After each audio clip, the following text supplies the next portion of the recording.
Okay, first and foremost, I would like to give all praises, honor, and glory to Yahweh, Ba'ashem, Yahweh Shai, and Ba'ashem Rakah Kodash, and double honors to the apostles and the elders of Great Millstone. Today, I want to get into this video, right, where this and what this was a congressional meeting on UAPs, and they were pretty much the whole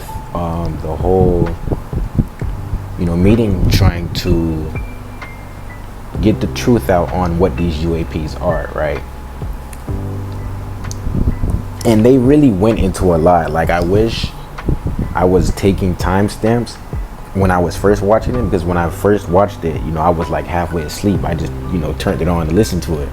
So I wasn't really, engaged. But now that I want to, kind of go into a lesson on it, I'm regretting not, marking down the times.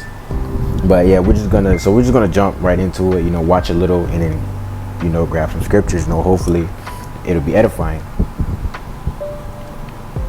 The intelligence community is treating us like children. It's time for us to know the truth about this. I think that we can handle it. Thank you very much. Thank you. I would now like to recognize Mr. Gold for 5 minutes.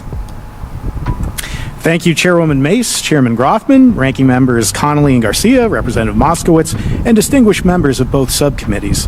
I'm grateful to all of you, as well as your intrepid staff, for the opportunity to testify, and would like to begin by discussing courage. Courage is what it takes to tackle this topic, and courage in the face of adversity is what I see in front of me. So he just said courage is what it takes to tackle this topic, right? And really, what it takes to tackle this topic is the power, and spirit of Yahweh Ba'ashem Yahweh Shai, the Holy Spirit. Because then you would know, as brothers know, what these UAPs or these objects that they have been seeing truly are, which are, the chariots of the Lord. Beside me and behind me. Per my introduction, I am currently the Chief Growth Officer at Redwire Space and have had several leadership positions at NASA. That being said, I want to be clear that I am speaking exclusively on my own behalf and not for Redwire, NASA, or any other organization. However, I am here today to speak out for science. Science requires data, which should be collected without bias or prejudice. Yet, whenever the topic of UAP arises, those who wish to explore the phenomena are often confronted with resistance and ridicule. For example, now, for those who don't know what a UAP is, we can search it up.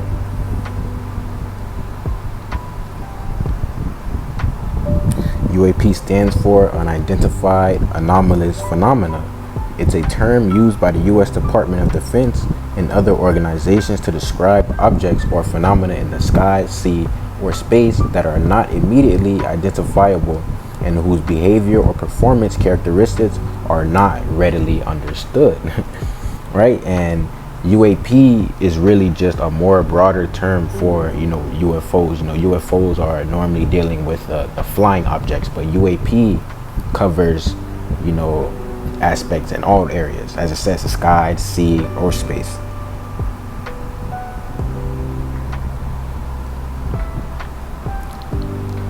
Example, members of the NASA UAP Independent Study Team, particularly those in academia, were mocked and even threatened for simply having the temerity to engage in the study of UAP. Our best tool for unlocking the mystery of UAP is science, but we cannot conduct a proper inquiry. I'm sorry to keep pausing it, but a thought just came to mind, right? He said that they were pretty much, you had people being threatened for even questioning the existence of what these UAPs could be or trying to study it. And it kind of reminds, I don't know if any of your brothers or anyone out there have watched One Piece, right? And if the O'Hara incident, how you had scholars trying to unravel the truth, in the history of the world, and their island was pretty much destroyed, and everyone there except for one survivor. But just wanted to mention that. If the stigma is so overwhelming that just daring to be part of a NASA research team elicits such a vitriolic response.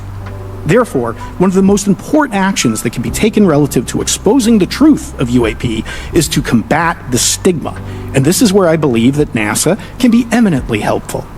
The NASA brand is synonymous with hope, optimism, and credibility. If you were to take a walk down the National Mall, you would immediately see the NASA logo on t-shirts, hats, and bumper stickers. Few federal agencies enjoy this kind of popularity. I've never seen anyone wearing an Office of Personnel Management t-shirt, which is why NASA could play such an influential role. Specifically, NASA could, with relatively little cost and effort, host symposia on UAP, or even just participate in existing panels examining the topic. NASA personnel stepping forward and participating in such discussions would make a powerful statement to the scientific community that UAP should be taken seriously and researched accordingly.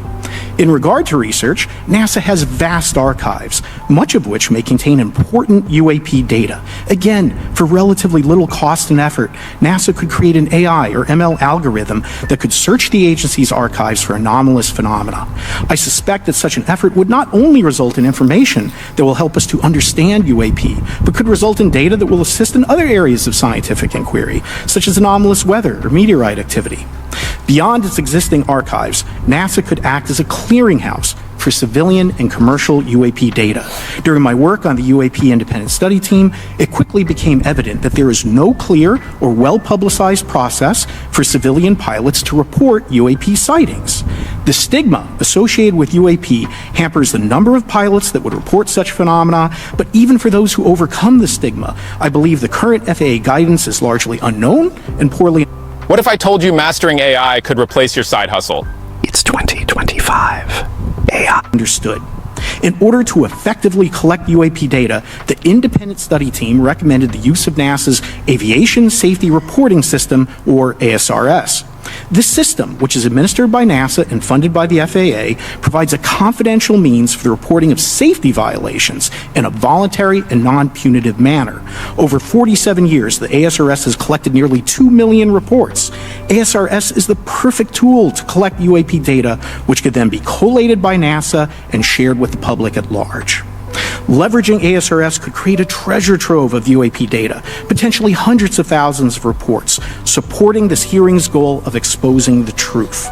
And I'm grateful to our two co-chairs and other members who have already incorporated this idea into proposed legislation.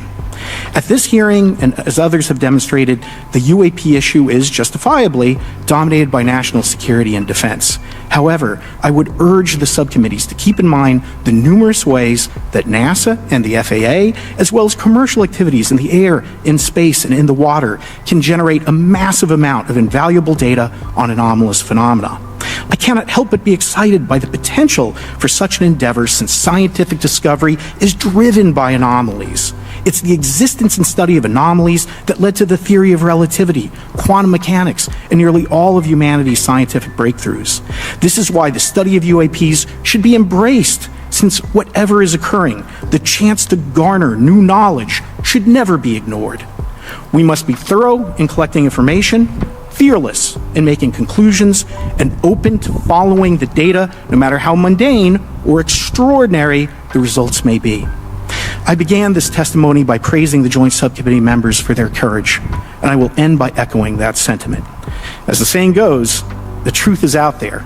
We just need to be bold enough and brave enough to face it.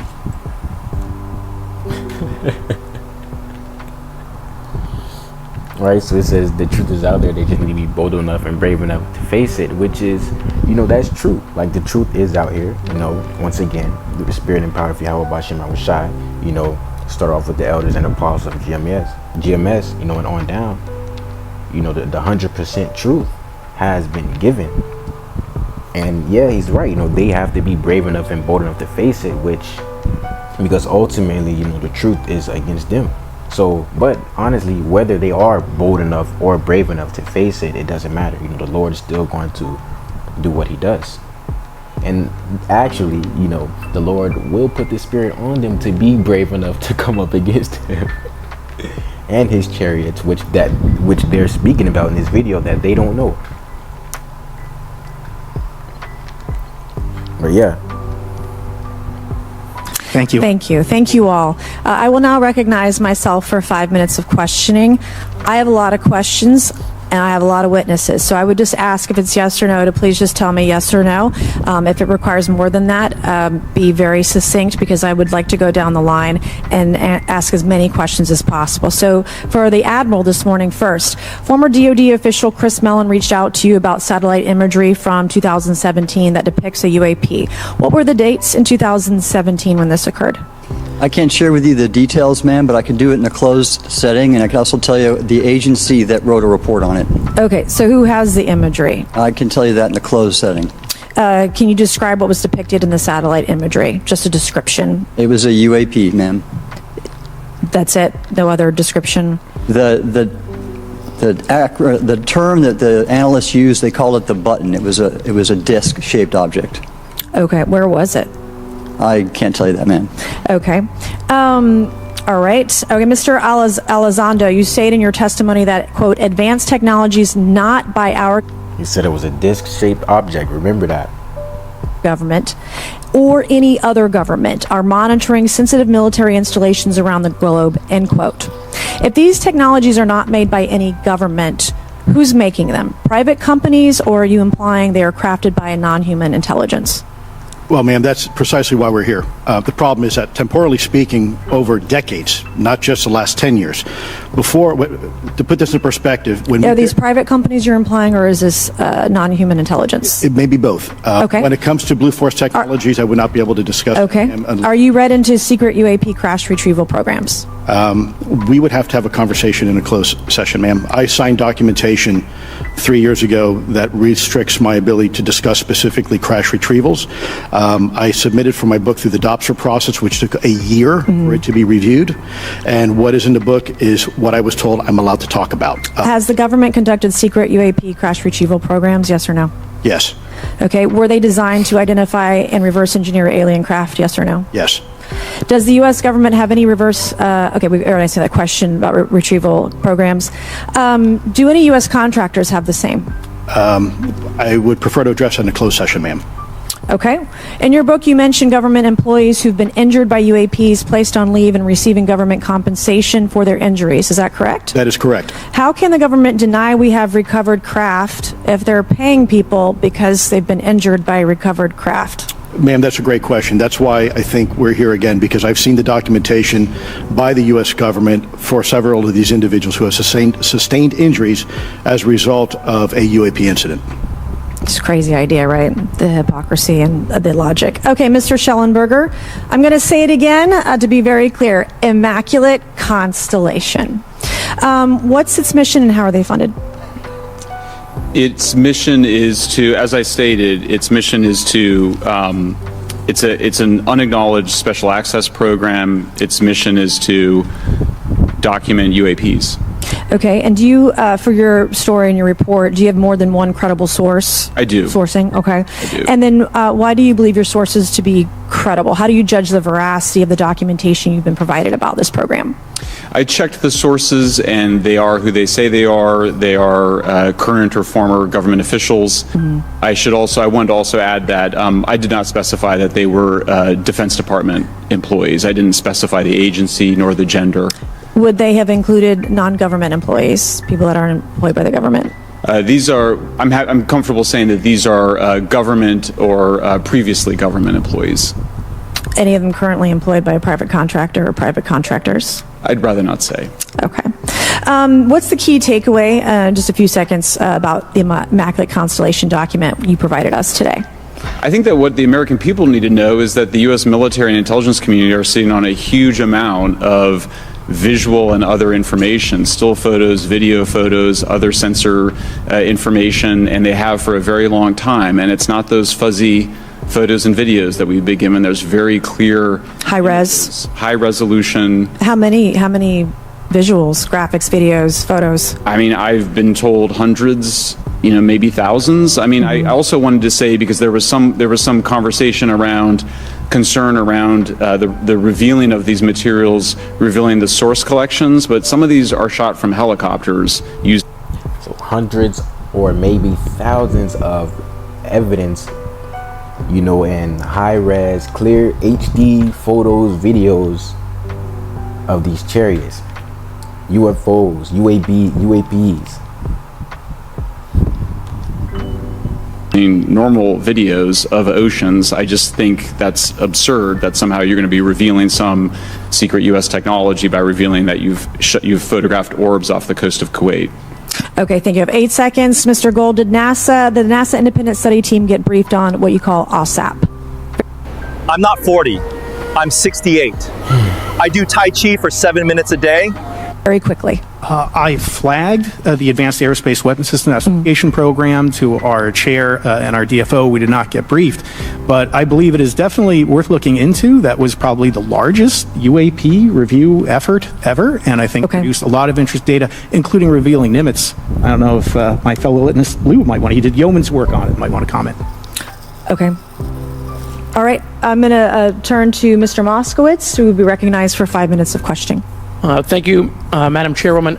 So, Mr. Gold, you gave a whole diatribe for a couple of minutes about UAPs, science, data collection, stigma. A lot of non-believers in all of this would just ask a very simple question. Why? Why is it so hard? Right? Like, why are people, anytime they ask, why are they always thwarted? Why are they always judged? Why is they always have misinformation spread? Why is there always retribution? Why is it always met with an ear? What's the why? If it doesn't exist, why is it such a problem? I think if you go through the history of science, Representative, it is always difficult for breakthroughs and new information, regardless of whether it's UAP. And really it's because Esau doesn't want the truth coming out. Because with the truth coming out, the truth about them comes out as well. But the truth will come out. Ain't nothing they can stop it. Ain't nothing they can do to stop it. And it's already been coming out for years, decades. Scriptures say, then shall they have known that a prophet has been among them, roughly paraphrasing. Then shall they know who are my chosen. Or any other kind of discovery. And in science, we're supposed to be open, but when you break with the orthodoxy of what's believed, whether it's Galileo saying that the Earth doesn't rotate, or the Earth rotates around the Sun, or the Sun doesn't rotate around the Earth, it's always challenging for new beliefs. And the more extraordinary those discoveries, the more extraordinary those new beliefs, it's very difficult. So I think this is natural. There's natural conservatism that when it comes to science, but this issue in particular has been very difficult where, again, even to attempt to study it becomes problematic. But every hearing like this, every news report, every video, documentaries. I was privileged to be a part of something Dan Fair is putting together. I think many of us have interviewed for it, documentary over 30 different government officials. Every brick in the wall will help get us closer to getting to the truth. I appreciate that. Mr. Elizondo, did I have that correct? Sir. I'm a recovering lawyer, so I'm going to put my hat on. I think we can stop it right there. But essentially what they're doing is trying to figure out the truth on what these UAPs are. Which will only come to you through the Holy Spirit, by the way of the wisdom and power of Yahweh by Shem Shai. So now I want to grab some scriptures. As always, here we have Exodus chapter 14, verse 19. And the angel of the Most High, which went before the camp of Israel, removed and went behind them. And the pillar of the cloud went from before their face and stood behind them. Now it says the pillar of the cloud is which is the topic of their entire discussion, whether they know it or not. Because these clouds are what? The chariots of the Lord.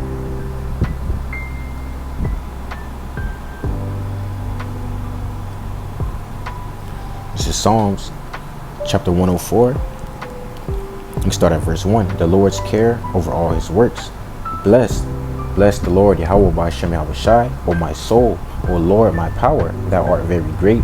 Thou art clothed with honor and majesty, who covereth thyself with light as with a garment, who stretcheth out the heavens like a curtain, who layeth the beams of his chambers in the waters, who maketh the clouds his chariot, who walketh upon the wings of the wind.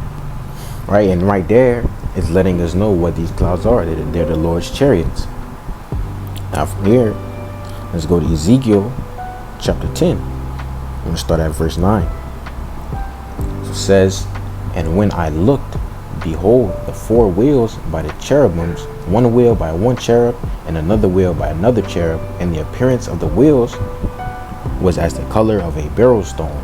Now, these cherubims are what? Angels. And these wheels are the same as these clouds. They're going into the Lord's chariots. As the guy said, that they had the appearance of a disc, like a wheel, a disc, a circular appearance. And the appearance of the wheels was as the color of a beryl stone. Now, we can just search up beryl stone, while we're here.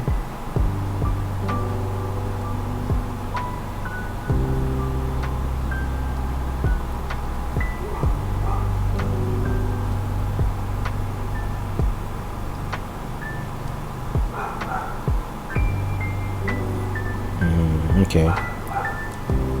So yeah, it's multiple. But yeah, continuing. "And as for their appearances, they 4 had one likeness, as if a wheel had been in the midst of a wheel." Right? And once again, how he mentioned there was a disc, but also, there was a different part where I couldn't remember, the timestamp, like I went over earlier, but he goes on to describe, what they saw. They said a tic-tac shape, wheels, and other things, but pretty much they were modern. The way that Ezekiel described them here, they were saying the same thing, just with more modern terms.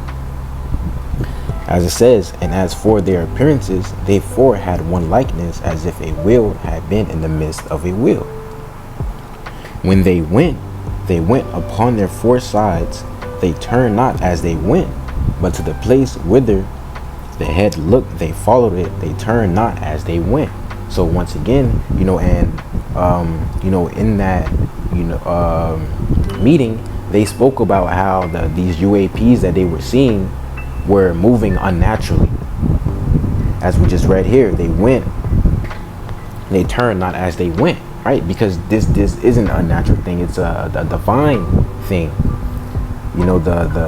The chariots, the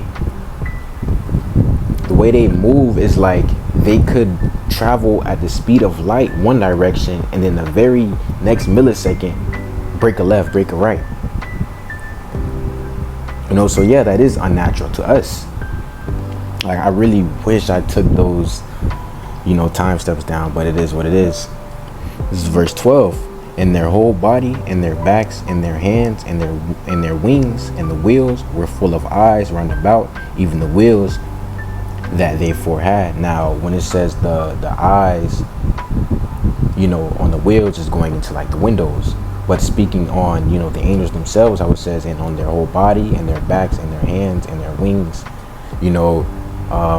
scriptures tell us how you have different types of angels. You have some angels that look like beasts. You have some that look like men. In which we, we read that here in the book, Revelation chapter 4.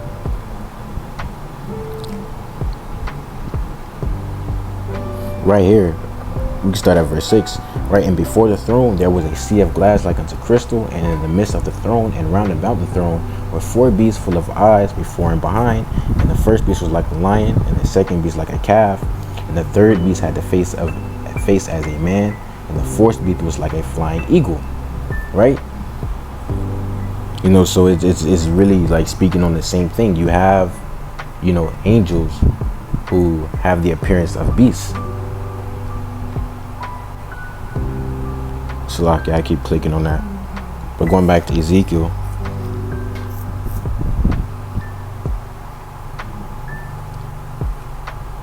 Verse 13.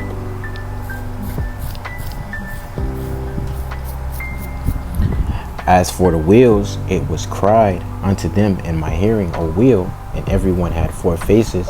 The first face was the face of a cherub, and the second face was the face of a man, and the third the face of a lion, and the fourth the face of an eagle." Now, this is referencing again what was spoken about in the first chapter, But in the first chapter, it says the first face was the face of an ox, right?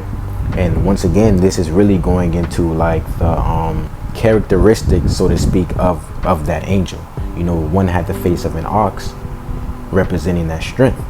One had the face of a man, representing the intelligence of the angels. One had the face of a lion, representing the courage of the angels. One had the face of an eagle, representing the swiftness of the angels. Verse 15, and the cherubims were lifted up. This is the living creature that I saw by the river of Kabar. And when the cherubims went, the wheels went by them. And when the cherubims lifted up their wings to mount up from the earth, the same wheels also turned not from beside them. When they stood, these stood.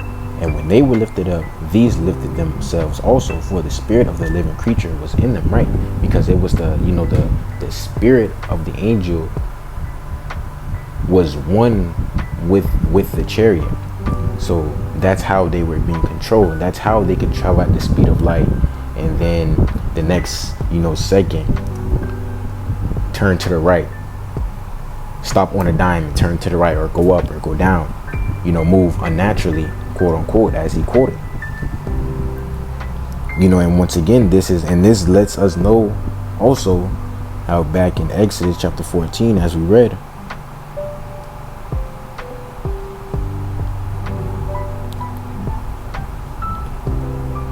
verse 19, this also lets us know that this cloud was one of those wheels, one of those chariots, like it says here, and the angel of the Most High which went and the angel of the Most High which went before the camp of Israel removed and went behind them. So the angel removed and went behind them, and what did the pillar of the cloud do? And the pillar of the cloud went from before their face and stood behind them. Because why? Because the spirit is one to one with the chariot.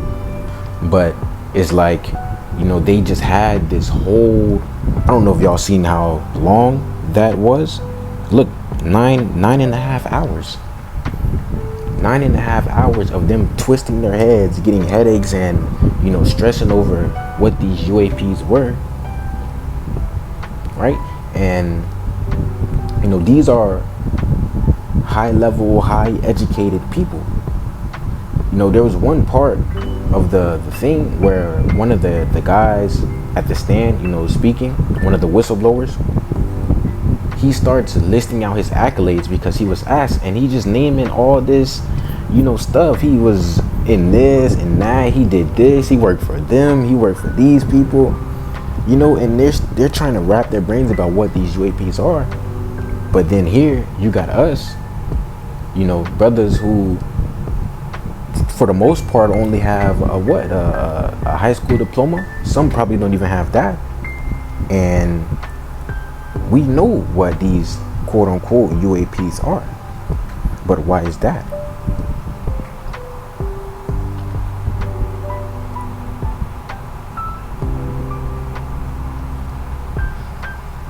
John chapter 14, start at verse 16, role of the Spirit. And I will pray the Father, and he shall give you another comforter, that he may abide with you forever, even the Spirit of truth, whom the world cannot receive, because it seeth him not, neither knoweth him. Right? And what did they reiterate? Well, they said it like 3 times in the clip we watched. We're trying to bring out the truth on what these are. But the Spirit of truth was given to the Lord's chosen. It says, even the Spirit of truth, whom the world cannot receive, because it seeth him not, neither knoweth him, but ye know him, for he dwelleth with you and shall be in you. Right? So the world cannot receive it.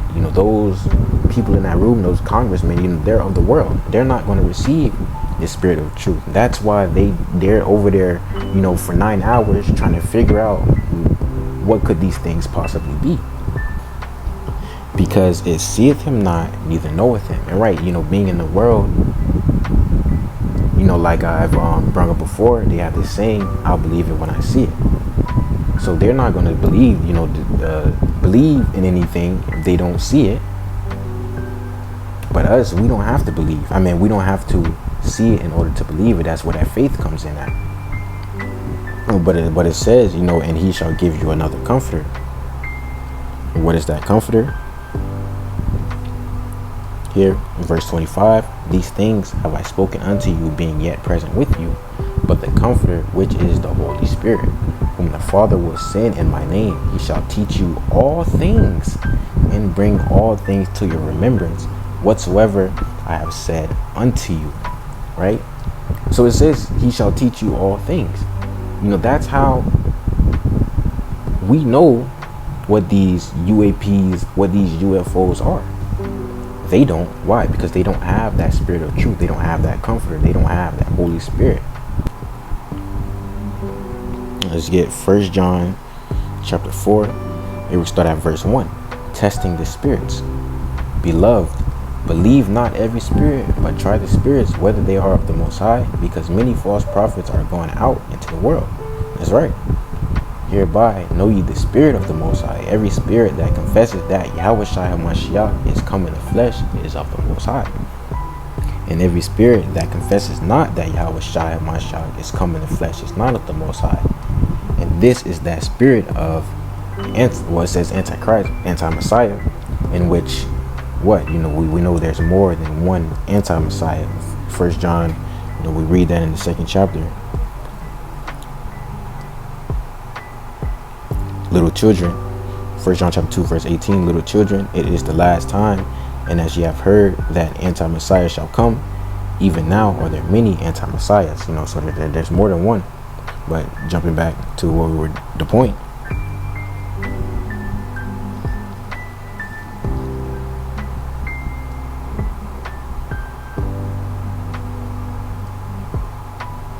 and every spirit that confesses not that Yahushua HaMashiach is come in the flesh is not of the Most High, and that is that spirit of anti-Messiah, whereof ye have heard that it should come, and even now already is it in the world, right? So it's already among us, that spirit of, being against the Lord, that spirit of being against his men, being against the truth. Ye are of the Most High, little children, and have overcome them, because greater is he that is in you than he that is in the world. They are of the world, therefore speak they of the world, and the world heareth them. We are of the Most High. He that knoweth the Most High heareth us. He that is not of the Most High heareth not us. Hereby know we the spirit of truth, once again, and the spirit of error. Here, I'm going to go back to the book of John, chapter 16. We start at verse 5. Holy Spirit promise. Right? Because the once again, they were in there for 9 hours, really trying to wrap their brains about what these could be, why the government's keeping this information locked up. But through the Spirit, we know what those chariots are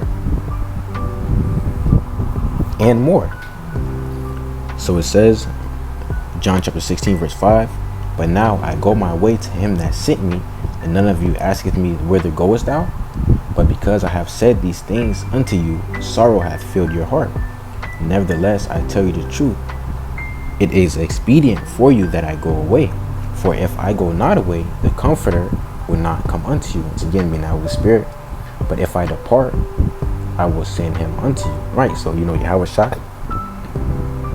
It's like, Yahushua is letting him know that basically, he had to do what he had to do what he was about to do. He had to go away. He had to be crucified. He had to go through what he was going through, in order for us to receive that Spirit, in order for that Comforter to be given to us, in order to, loose the 7 seals as it speaks about in Revelation chapter 5. So verse 8. And when he is come, he will reprove the world of sin and of righteousness and of judgment. Of sin, because they believe not on me. Of righteousness, because I go to my Father and ye see me no more. And right, because it says of sin, because they believe not on me. Of righteousness, because I go to my Father and ye see me no more. And hitting at that belief, that faith, because if you don't believe in Yahushua, right, Yahweh B'Shem Yahushua, then how are you going to gain salvation through faith? It's impossible. How is he expected to protect someone that doesn't even believe on him? That's why it says of sin, because your sins aren't going to be covered if you don't believe on him. How do you expect that to work? Of righteousness, because I go to my Father and you see me no more, right? Because what is that righteousness? That righteousness is the faith in Yahweh B'Shem Yahweh Shai. Let's go to Romans chapter 4. We start at verse 6. Romans chapter 4 verse 6. Even as David also describeth the blessedness of the man unto whom the Most High imputed righteousness without works, right? Because really going into you not being justified by the works that you do, but your faith, that righteousness in Yahweh B'Shem Yahweh Shai. But that faith is going to be coupled with works. You're not going to have that faith and not do anything to show it, right? Verse 7 saying, blessed are they whose iniquities are forgiven and whose sins are covered. Once again, as we just read, because having that faith in Yahweh B'Shem Yahweh Shai, that's what's going to get your sins covered. Blessed is the man to whom the Lord would not impute sin. Cometh this blessedness then upon the circumcision only, or upon the uncircumcision also? For we say that faith was reckoned to Abraham for righteousness, and right, dealing with the the circumcision, where the Israelites, the Jews who knew who they were, who were brought up, keeping the laws, trying to, honor Yahweh B'Shem Yahweh Shai. But the uncircumcised were, those who were pretty much lost in these other lands, who lost their way, lost their heritage, pretty much. But now, through Yahweh Shai, they're being brought back to the Lord. So that's why it says, cometh this blessedness then upon the circumcision only, or upon the uncircumcision, or upon the uncircumcision also, the Israelite foreigners. For we say that faith was reckoned to Abraham for righteousness. How was it then reckoned? When he was in uncircumcision or in circumcision? Not in circumcision, but in uncircumcision. Right? So, Abraham received that righteousness in uncircumcision.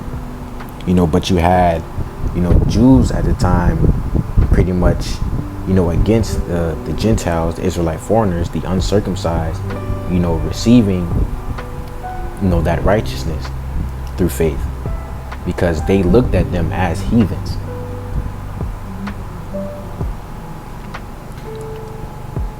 Verse 11, and he received the sign of uncircumcision, a seal of the righteousness of the faith, which he had yet being uncircumcised, that he might be the father of all them that believe, though they be not circumcised, that righteousness might be imputed unto them also, right? And that righteousness being imputed unto them through what? That faith, them believing in Yahweh B'Shem Yahweh Shai. And once again, it says, that he might be the father of all of them that believe, which is all of them that believe of Israel.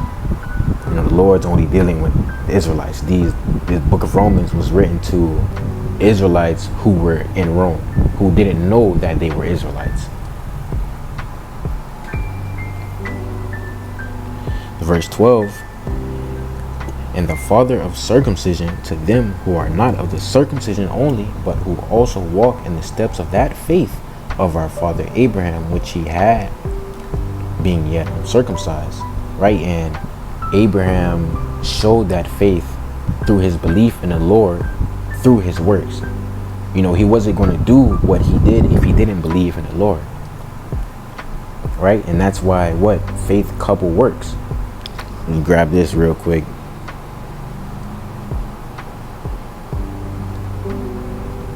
James chapter 2 verse 17. Even so faith, if it hath not works, is dead being alone. Because you're going to have those works to prove your faith. Yet a man may say, thou hast faith, and I have works. Show me thy faith without thy works, and I will show thee my faith by my works.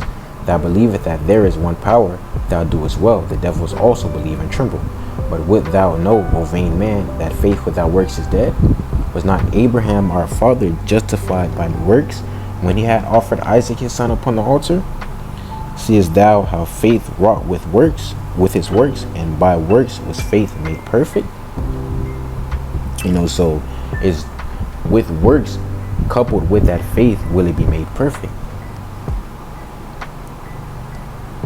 And going back to Romans chapter 4, verse 13, for the promise that he should be the heir of the world was not to Abraham or to his seed, in singular, through the law, but through the righteousness of faith. So once again, that righteousness is through faith, because it's with that faith and that belief in Yahweh by Hashem Yahweh Shai that you're going to do the things that the Lord has asked of us. So going back to John,